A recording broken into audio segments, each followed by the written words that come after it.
buying land and pushing young ag producers out. Uh-oh. Yeah, property tax is a tough deal. One of the things they can do is probably the greatest burden is the generational tax, and that's the death tax or the inheritance tax. That's probably the greatest burden. Yep. Probably even greater than property taxes. There are some other things you could do, with some of these incentives about grazing incentives and those types of things, which I personally would prefer.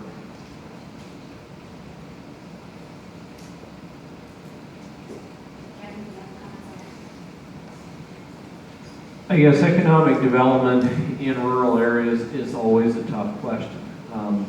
I mean, we faced it back in Minnesota where we were at. They thought corn-based ethanol would solve a lot of problems. They thought wind farms. The community I was in, the community got really excited wind farms are going to come in.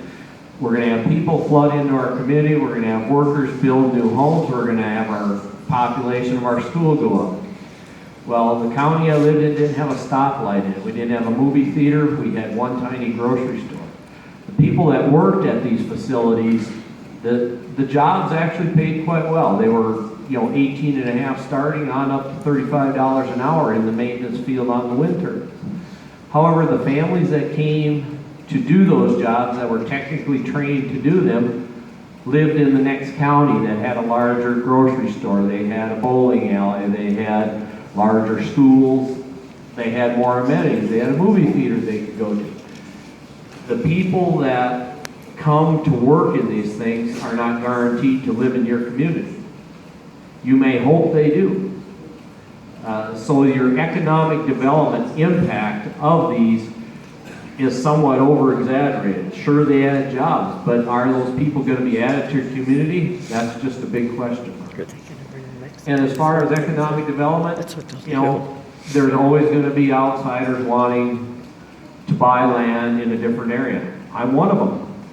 Everybody's looking for something different somewhere. I came to the Sand Hills for more grass, more water, and a less competitive environment. Economic development is a chore of the people in the community. And if you want to hang your economic development hat on wind energy, that has to be the community's decision. Otherwise, it's the community's job. It isn't any one individual, but there's always going to be Ted Turners.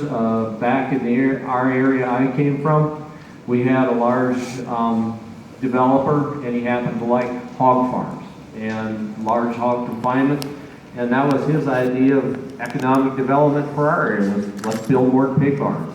Well, that went over about as good as wind towers in the Sand Hills.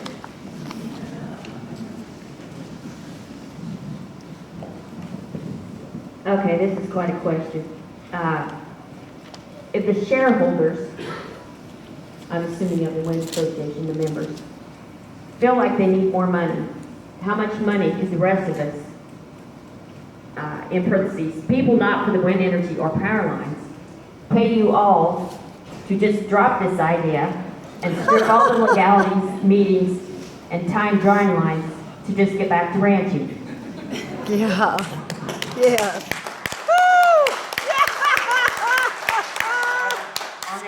I'm going to give you my point of view on this. AB, I respect your comments, but I feel that I have the right to make long-term decisions for our business operation.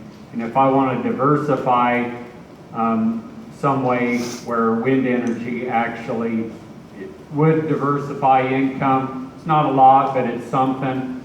I think I should have that opportunity and right. What I mean by diversifying, I'm not talking about you go to work for a neighbor and you're getting some extra supplemental income. I'm talking about you're actually involved or invested in something that you get a return off of that has nothing or very little to do with your existing business. When I think, now I'm a realist, so I see problems like everybody else regarding property rights or property rights, property taxes. One thing I would like to point out is Cherry County, the property taxes by property type are a lot different than even Hooker County. And I'll give you an example. This is from the Nebraska Department of Revenue. I'll give you two specific points. Hooker County has 60.66% of their property taxes come from agriculture. They have 22.89% comes from the railroads. Cherry County, 74.79% of the taxes are paid by agriculture, 0% by the railroad. We are quite a bit less diversified than even Hooker County.